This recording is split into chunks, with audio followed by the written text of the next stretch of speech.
राधे राधे, जय श्री कृष्ण। जैसा कि मैंने कई वीडियो में बताया है कि अगर शनि पर्वत से कोई रेखा जाके इस अनामिका उंगली के नीचे जो सूर्य रेखा होती है उसको काटने से नकारात्मक ऊर्जा का दोष होता है, तो क्या आप जानते हैं कि इसका निवारण फिर क्या किया जाए? हमको पता चल गया है कि मैं नकारात्मक ऊर्जा का दोषी हूँ, तो इसका निवारण बहुत सरल है, कोई भी कर सकता है। जरूरी नहीं है कि इसके निवारण के लिए परेशान हो और बहुत जल्दी खत्म हो जाता है। सर्वप्रथम हमें सिर्फ और सिर्फ ईश्वर की पूजा करनी चाहिए। जो मनुष्य जन्म लेते हैं और वो शरीर छोड़ देते हैं, उनकी समाधि में जाकर के पूजा करना वो ही गलत होता है सबसे बड़ी। अब हर चीज का मूवमेंट होता है, आप लोग साइंस पढ़ते हैं, चीज की शुरुआत हुई, उसका अंत हुआ, फिर उसकी शुरुआत हुई, फिर अंत हुआ, सब साइक्लिक प्रोसेस है। जैसे समुद्र में तेज धूप पड़ी और तेज धूप से भाप बन के बादल बने, बादल बन के वो जो है वर्षा करके फिर वापस समुद्र में आ गए। तो ये साइक्लिक प्रोसेस है पूरा ब्रह्मांड का। गणित भी साइक्लिक है, हर चीज कैलकुलेटेड है। तो जो व्यक्ति ने जिस शरीर की उत्पत्ति हुई, उस आत्मा ने उस शरीर पे प्रवेश किया और उसने बहुत बड़े बड़े कार्य कर दिए, संत की उपाधि प्राप्त की, अब उसने अगला जन्म ले लिया। तो आपको उनको बुलाने की जरूरत नहीं है, उनके बताए हुए रास्ते पे चलना जरूरी है। लोग क्या करते हैं, उनके बताए हुए रास्ते पे तो चलेंगे नहीं, उन्हीं को भगवान मान के पूजने लगते हैं। बस वही सबसे बड़ा उसकी मिस्टेक है, सबसे बड़ी गलती यही है। आप उनके बताए हुए मार्ग पे चलेंगे, जैसे वो जहां पहुंचे आप भी वहीं पहुंच जाओगे। आत्मा में और परमात्मा में किसी में अंतर नहीं, सभी प्राणियों में वही आत्मा है जो परमात्मा है। आत्मा के ही अंश परमात्मा के ही अंश आत्मा है। कोई भी व्यक्ति ऐसा नहीं कि बड़ा है छोटा है, सब एक समान है, किसी भी जाति में हो।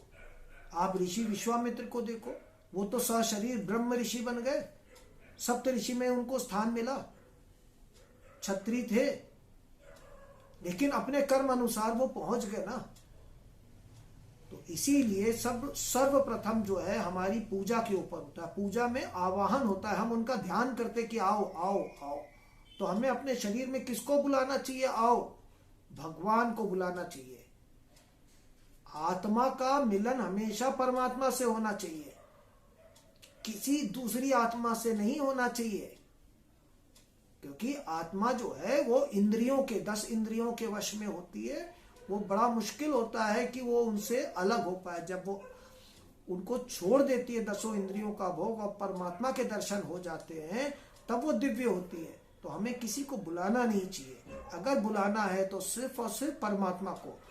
दूसरा, अपने घर के मंदिर में आप विशेष ध्यान दीजिए कि संतों को नहीं रख सकते, पितरों को नहीं रख सकते। मंदिर में जो भगवान बैठे हैं, जैसे कि गणेश जी हुए, हनुमान जी हुए, वो जो है मंदिर में माता के साथ में जब आप बिठाते हो तो उनके लेफ्ट में बिठाइए। लेफ्ट माने बायां। अब दाहिने में जो है ना, कभी नहीं बिठाना चाहिए पुत्रों को। पति का स्थान जो होता है वो दाहिना होता है। जैसे अर्धनारेश्वर में देखेंगे तो दाहिना हिस्सा शिव जी दिखाएंगे, बायां हिस्सा जो है माता पार्वती का दिखाएंगे। पति पत्नी का जो स्थान मंदिर में रखा जाता है, हम लोग अपने मंदिर को ही पवित्र अगर कर ले और रोज सुबह और शाम गणेश जी की आरती कर ले, कितनी भी गंदी से गंदी नकारात्मक ऊर्जा होगी, वो जो है आपके 26 दिनों के अंदर सब समाप्त होने लगेगी। आप लोग निश्चिंत रहें। मेरे पास इतने फोन आते हैं कि ये नकारात्मक ऊर्जा को कैसे खत्म करें। ये नकारात्मक ऊर्जा को खत्म करने का रास्ता मैंने आपको बता दिया। आपको सिर्फ और सिर्फ भगवान की पूजा करनी चाहिए और किसी की नहीं। भगवान अवतरित होते हैं, जैसे माता सीता धरती से उत्पन्न हुई, धरती में समा गई। नरसिंह भगवान खंबा फाड़ के प्रकट हुए और अपना कार्य करके अंतर्ध्यान हो गए। भगवान राम जब उनका जन्म हुआ तो तुलसीदास रामायण में क्या लिखी गई है? भय प्रगट कृपाला दीन दयाला कौशल्या हितकारी।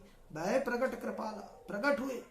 राधा जी भी प्रकट हुई, सोने के कमल में वृषभानु जी के पास गई। भगवान कृष्ण प्रकट हुए, हनुमान जी प्रकट हुए, भगवान प्रकट होते। हम मनुष्य माँ के गर्भ में 9 महीने के अंदर शरीर तैयार होता है और वहां से हम लोगों की उत्पत्ति होती है। तो ये बात आप लोग ध्यान दीजिएगा।